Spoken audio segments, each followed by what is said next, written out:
This story is set in the Second World War at Kingsmere, which was a compound that Canadian Prime Minister William Lyon Mackenzie King had up north of Ottawa.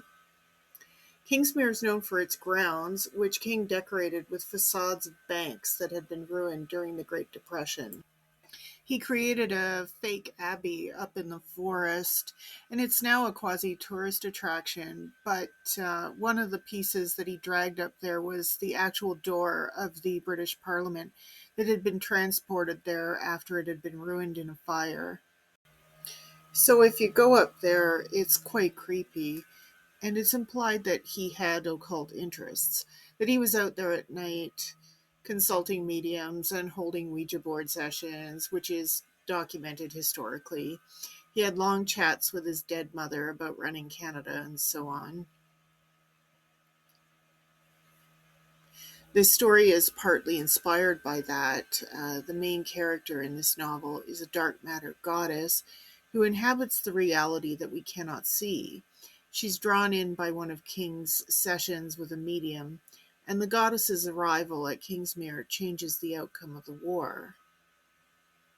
In this scene, we see why it changes the outcome of the war, because the goddess has already decided that the Allies will lose the war, but the Parliament of Animals convenes and begs her for mercy to change her mind. What follows is a live recording of a public reading I did of this excerpt from Kingsmere Gate. On ether pathways, the goddess's slave urges her from the Arctic plain, through the marble archway in the Gatineau wilderness, and awaits her pleasure. It is a moment, a light and fickle decision, but she comes. The anima mundi, the lady mother of the world, follows her slave and arrives in the glory of temporal anomaly through the Kingsmere Gate to hold court. The stars call her subjects forth from the forest. Animals approach the Kingsmere Gate, the Westminster parliamentary door erected just that afternoon.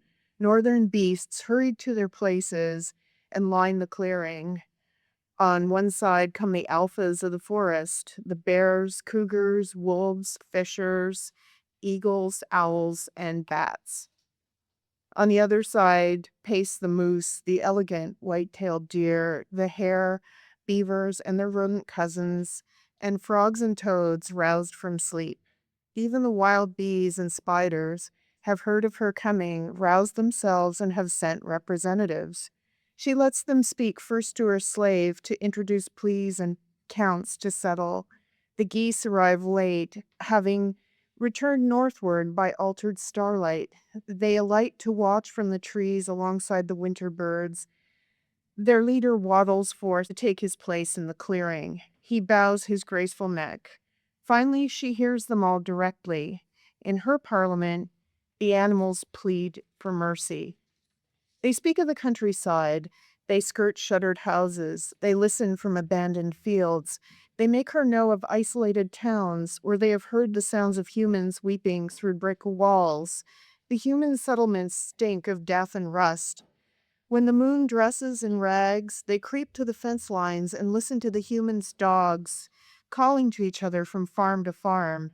The dogs speak of strange smells and lost masters. They say their packs are leaderless. The wild beasts bow, their eyes shining through the auroras that have followed the divine body from the polar plain. The Arctic lights kiss the lady as she floats above the clearing. The lights soften her anger. The Parliament of Northern Animals begs her to relent, to take pity on these humans. The goddess eyes them with wondrous, fleeting intensity. Every one of ye holds life in agony and fear because of the humans. Ye do ask for mercy from them, and ye are one of their mistress hangs in omniscience, suspended, and regards the humble crowd of living creatures with blank incomprehension. In this final hour, they have formed a coalition across their camps of brute survival. Not since Noah have the beasts concluded a broad peace pact. Why should these ones unite to ask to save their human things above the mortals of other lands? What has swayed the animals in this place to plead her mercy for their humans? Why did the slave bring her here? She surveys the sleeping valley.